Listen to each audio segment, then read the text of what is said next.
Assalomu alaykum.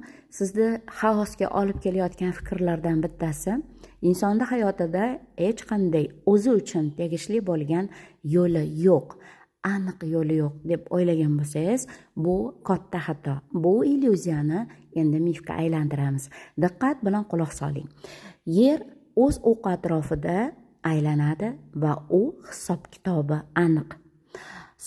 Quyosh va uning sayyoralari, ular ham o'zini hisobida aylanadi, bir-biriga umuman xalaqit bermaydi.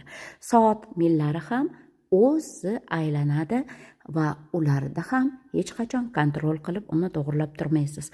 To'xtab qolishi mumkin, lekin hayotda har bitta narsa aniq va matematik to'g'ri, konkretni yuradi. Endi inson hayoti-chi? Inson hayoti aynan shaxmat doskasiga o'xshash. Qarangki, bugungi chisloda tug'ilgan farzandlar haqida gaplashamiz. 3-sanada tug'ilgan insonlarda minus va plus tomonlari bo'ladi. Va ulardagi yurish taktikasini qarang, uning tizimi uchburchak holatda. Bu insonlar kichik motivatorlar desa ham bo'ladi. Ular ishonadilar gapirayotgan gapiga va o'z gaplarini va fikrlarini sevadilar. Allohga ishongan qadar ishonchi bor va albatta natijaga ega bo'ladilar. Endi qarang, tug'ilgan oylariga kelganda bu yer 0 yoshdan 17, ya'ni shaxs shakllangungacha. Endi qarangki, 4 soni bu uning tug'ilgan oyi, aprel oyi.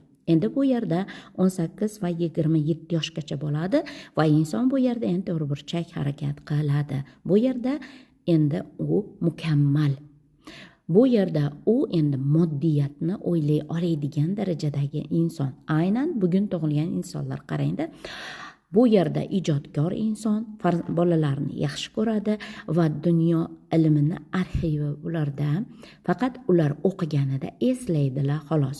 Bu yerda esa ular arxitektorlar yoki dunyoni mana shu yer olamida tizim yaratuvchi insonlarga aylanadilar. Bu yerda ularni kasbini ham ko'rib chiqish mumkin. U individualni konsultatsiya orqali bo'ladi. Endi mana shu yerda tug'ilgan yili, bunga o'tmaymiz. Endi qarang, bu yerga har bitta qadamini hisoblash mumkin.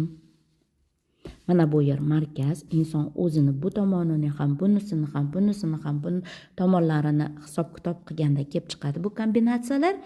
Ana endi bularda hammasida bu yerda uchburchak yurish, bu yerda boshqacha, buni aniq biladi qanday yurish kerakligini.